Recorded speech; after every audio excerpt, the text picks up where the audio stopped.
পণ্য উপস্থাপনায় স্মার্ট লেখার গুরুত্ব কী? বর্তমানে হাজার হাজার উদ্যোক্তা তৈরি হচ্ছেন। দেখা যাচ্ছে যে সবাই এই লেখার মাধ্যমে পণ্যকে উপস্থাপন করেন। যখন আপনি দেখবেন একজন পণ্য উপস্থাপন করে যাচ্ছেন লেখার মাধ্যমে, সেই লেখাটা আপনার সামনে আসলো, আপনি দেখলেন, কিন্তু ওনার লেখার মধ্যে কোনো কিছুই বুঝতে পারলেন না, হজর বিশৃঙ্খলা একটা সৃষ্টি হলো, বা উনি একটা রচনার মতো লিখে ফেললেন, কিন্তু উনি কী লিখতেছেন, কী লিখছেন আপনি কোনো কিছুই বুঝতে পারেন না।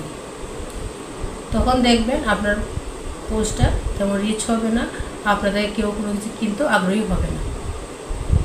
সো আপনার উদ্যোক্তা জীবনটাও সফলতার দিকে যাবে না। তো আপনাকে কি করতে হবে, আপনি যখন একটা পণ্য উপস্থাপন করতে যাবেন, তখন যে পণ্যটাই হোক না কেন, সেই পণ্য অনুযায়ী আপনি তার ডিটেলস জেনে নেবেন। সম্পূর্ণ ডিটেলস জেনে সেই ডিটেলসটা আপনি স্মার্টভাবে লেখার চেষ্টা লিখবেন। আপনার নজরে যে লেখাটা সুন্দর হবে, সেই লেখাটা দর্শক ও সুন্দরভাবে নেবে।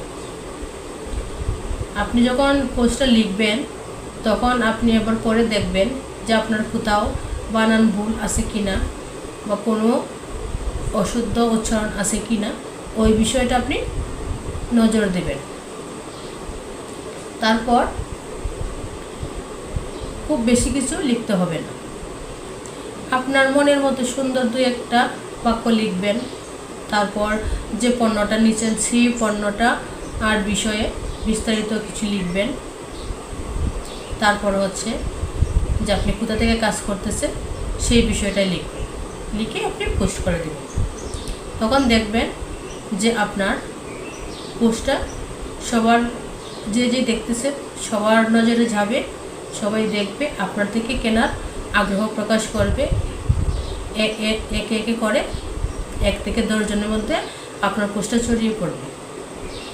তখনই আপনি সফলতার দিকে এগিয়ে যেতে পারবেন। আর আপনার যত দূর সম্ভব পণ্যটা উপস্থাপনা করতে পারবেন সুন্দরভাবে, ততই আপনার মঙ্গল হবে।